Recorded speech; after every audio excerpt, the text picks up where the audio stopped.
Mark Bell from SuperTraining.tv. Super Training Gym, the strongest gym in the West. Got a couple guys using the safety squat bar. The safety squat bar takes pressure off your shoulders and places a lot of the stress in the upper back and mid back because it kind of pitches you forward, so it'll help build up the muscles of the upper back, the thoracic spine area, some people refer to it. And that's the area where a lot of people miss their squats, where they tend to round over. So this barbell will help get you through those sticking points. This is a speed day. They're doing a lot of sets of box squats here, 8 to 10 sets, and they're using some chains. The chains help to accommodate resistance. Each chain weighs about 20 pounds. You can see there's a cameo from Treston Scholl, who's been MIA for a little while. He's been working, and it was good to have him back in the gym. He's been out for a couple weeks. But you can see the chains deload onto the floor and then reload onto the barbell as you come back up. Unfortunately, this is the day where Ryan Cove carbs up and drinks a lot of milk and cereal and other things that make his ass just go crazy. So he crop dusted the gym several times on this day, making several of us puke. There's Mr. Robot Pants doing some straight up speed work, which is good to see. Sometimes some of us get carried away. Good speed by Treston Scholl there too. Sometimes some of us get carried away with the weight that's on the bar, and we end up moving too slow. And we lose track of the intent of the day. The intent is to move fast through multiple sets and to have the best form possible. If you're doing 2 reps, both reps should look similar.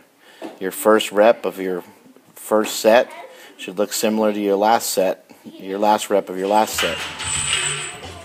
Kind of a tongue twister. Here's Treston Scholl going again. See how he's got such good form. Knees are coming out.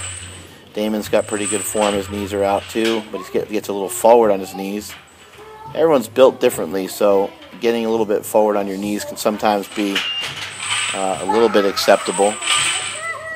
There's Mr. Robot Pants, always squatting with pretty good form. Try not to take a lot of rest on these days. Hi, Quinn. I'm close to snapping. Oh yeah, good job, Quinn.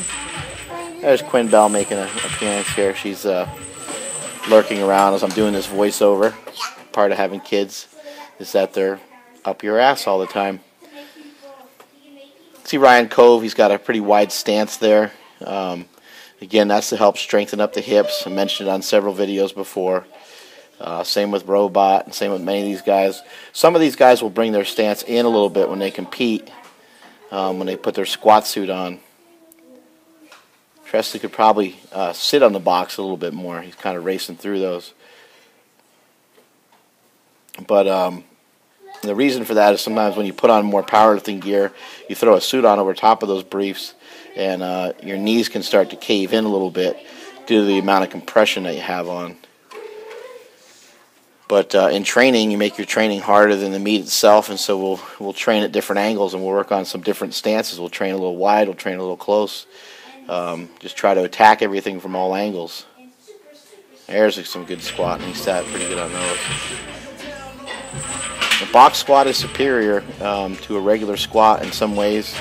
However, if you're a raw lifter, or even someone who doesn't use a lot of gear, you're going to want to switch it up a little bit and use the box for 3 weeks, maybe go without the box for 3 weeks, and so on. Because you don't want to lose sight, especially if you're a newer lifter. You don't want to lose sight or lose track or lose the sensations of a regular squat. They are different.